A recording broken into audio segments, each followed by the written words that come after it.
ആലോചിച്ച് ആലോചിച്ച് ആലോചിച്ച് ആലോചിച്ച് തെങ്ങിന്റെ മണ്ടയിൽ എത്തിയപ്പോഴാണ് ഇപ്പൊ ഒരു ബോധോദയം ഉണ്ടായത്. എടി പിന്നെ ബോധോദയം നമ്മൾ തലയ്ക്കുള്ളിൽ സൂര്യൻ ഉദിച്ചു വരൂലേ, ആ ഉദയം തന്നെ. നമ്മൾ ഇങ്ങനെ നടന്ന പോരടി നന്നാവണേ.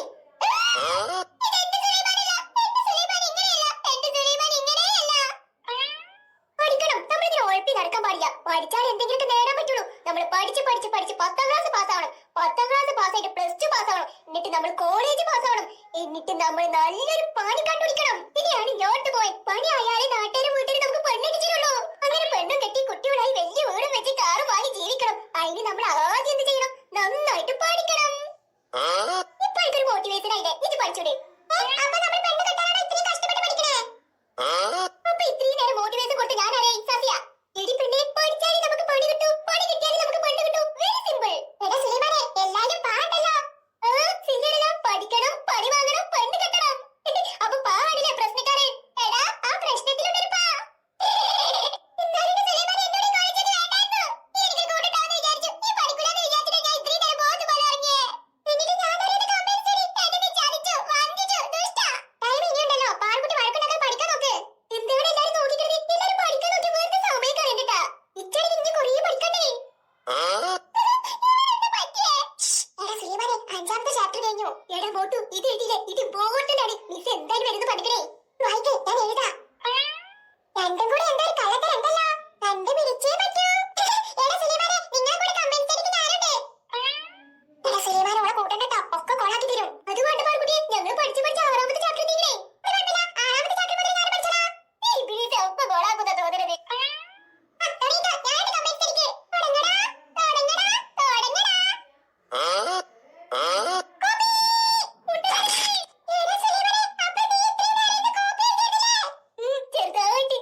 നോക്കട്ടാ ഓലമ്മമാരോട് പറഞ്ഞോളൂ.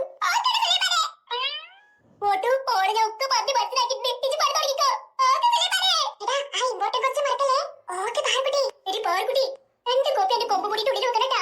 കാണൂലേ ഒരു 5-ാം ട്രൗസറിന്റെ ഉള്ളിൽ വെച്ചോട്ടെ. വിശ്വാസല്ലേ? ആഹാ, പാർക്കുട്ടി സുലൈമാന്റെ മോട്ടിവേഷൻ കേട്ട് നന്നായല്ലോ.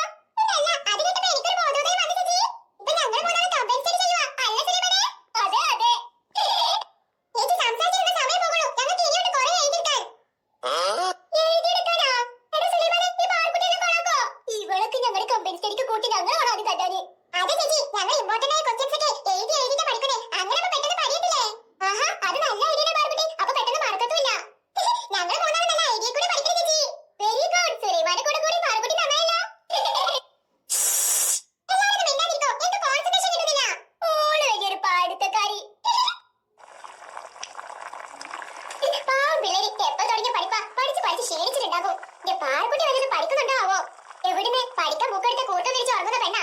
പാസ്സാവാനുള്ള മാർക്കെങ്കിലും കിട്ടിയ മതിയായിരുന്നു ആ പെണ്ണിന്. പിള്ളേർക്ക് കുറച്ച് ചായ കൊണ്ടുകൊടുക്കാം, ക്ഷീണൊക്കെ മാറട്ടെ. മക്കളെ, ഒന്നിന്റെ ഒച്ചി പാടൊന്നും കേൾക്കുന്നില്ലല്ലോ. ഈ ആ പാർക്കുട്ടി എല്ലാത്തിനും പിടിച്ച് ഉറക്കിയാവോ?